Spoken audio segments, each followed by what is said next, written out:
ঘরে বসে বসে যারা হোটেলের হাজির বিরিয়ানির স্বাদ নিতে চাও, এই রেসিপিটা শুধুমাত্র তাদের জন্য। হ্যালো গরিবেরা, কেমন আছো তোমরা সবাই? এই দেখো, আজকে তোমাদের জন্য একদম হোটেল স্টাইলে হাজির বিরিয়ানি রেসিপি নিয়ে এসেছি। লেটস গো টু মূল রেসিপি। ওকে, এই যে দেখো, আমি এখানে প্রথমেই এই যে বড় বড় পিস করে একটা লেয়ার মুরগি কেটে নিয়েছি। আমি এখানে আগে থেকেই ক্যামেরা অফ হয়ে গিয়েছিল, আমি মশলাগুলো দিয়ে ফেলেছিলাম। হোয়াট এভার, কোনো সমস্যা নেই, আমি তোমাদেরকে বলে দিচ্ছি আমি এখানে কি কি ঘরোয়া মশলা অ্যাড করেছি।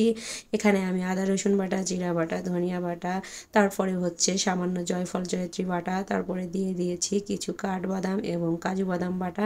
এইবারের ভিতর মরিচের গুঁড়ো আর গরম মশলার গুঁড়ো এইগুলো দিয়ে আমি ভালো করে মেখে নিচ্ছি। ও আর লবণ তো আছেই, হলুদ দেয়নি কিন্তু, এটা যেহেতু বিরিয়ানি, এটা তোমরা জানি, তোমাদের এটা কমন সেন্স, যতই গরিব হও না কেন এগুলো তো আসলে তোমরা জানবাই। ওকে, তারপরে দেখো এই যে আমার মাংসটা আমি ম্যারিনেট করে 10 মিনিটের জন্য রেখে দিয়েছি। তোমাদের হাতে সময় থাকলে আরও বেশি রাখতে পারো, আমার হাতে সময় ছিল না। ওকে, এই যে দেখো, তারপরে আমি একটা চুলায় একটা কড়াই বসিয়ে নিয়েছি। এই কড়াইয়ের মধ্যে আমি দিয়ে দিয়েছি 1 কাপ পরিমাণ অনিয়ন কুচি, দিয়ে এটাকে আমি ভালো করে বেরেস্তা করে নিয়েছি।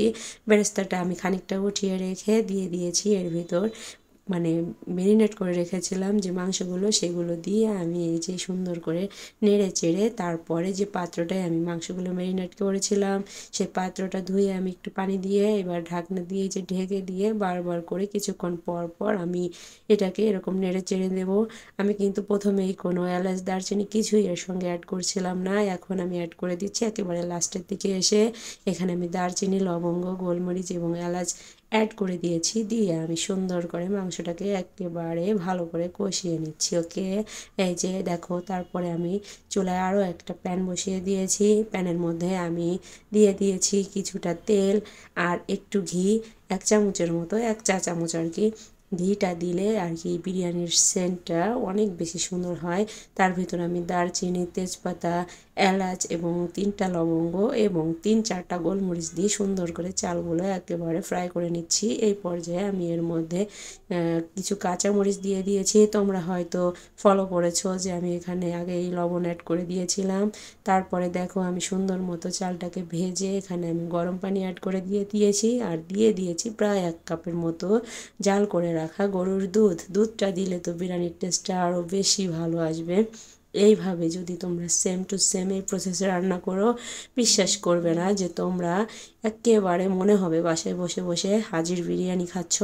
রেস্টুরেন্টে যাওয়ার কোনো দরকার নেই গরিবেরা, তোমাদের মতো গরিবদের জন্য এই জন্য আমি এই রেসিপিটা শেয়ার করেছি, যাতে তোমরা বাসায় বসে বসে হাজির বিরিয়ানির ফিল নিতে পারো। কে, এই দেখো, আমি এই চালের মধ্যে, ওই সরি আর কি, রাইসগুলোর ভিতরে একটু ঘি দিয়ে দিয়েছি, কেওড়া জল দিয়ে দিয়েছি, দিয়ে আমি এই যে ঢেকে রেখে দমে রেখে রেখে একেবারে লো আছে, এই যে এই পর্যায়ে আমি উপর থেকে কিছুটা ভাত উঠিয়ে নিচ্ছি।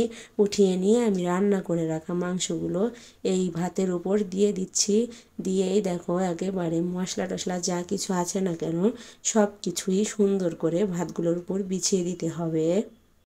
এই যে সুন্দর করে দেওয়া হয়ে গেলে যে ভাতগুলো আমি তুলে রেখেছিলাম সেইগুলো আবার মাংসের উপর দিয়ে এই যে সুন্দর করে দিয়ে দিচ্ছি। এইবার এর উপরে সেই উঠিয়ে রাখা পেঁয়াজ বেরেস্তাগুলো দিয়ে আমি 10-15 মিনিটের জন্য একেবারে দমে রেখে দেব। একদম ঢাকনাটাও কিন্তু আমি একটা লবঙ্গ দিয়ে ঢাকনার যে ছিদ্রটা ছিল সেটাও বন্ধ করে দিয়েছি, যাতে কোনো রকম হাওয়া এখান থেকে বেরিয়ে না যায়। এই দেখো, বিরিয়ানিটা কিন্তু পুরোপুরি সুন্দরভাবে কমপ্লিট হয়ে গিয়েছে। এটা যে কতখানি মজা ছিল তা তোমরা আমার ইট করা দেখলেই বুঝতে পারবে যে আমি এটা কত মজা নিয়ে খেয়েছি।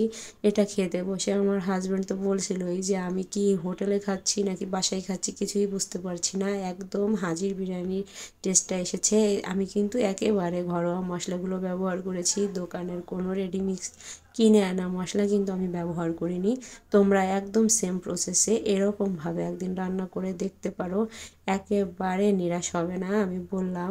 একেবারে একদম সেম টু সেম এভাবে এই রেসিপিটা ফলো করে রান্না করো, অনেক বেশি মজার এটা। ভালো থাকো সবাই, বাই বাই।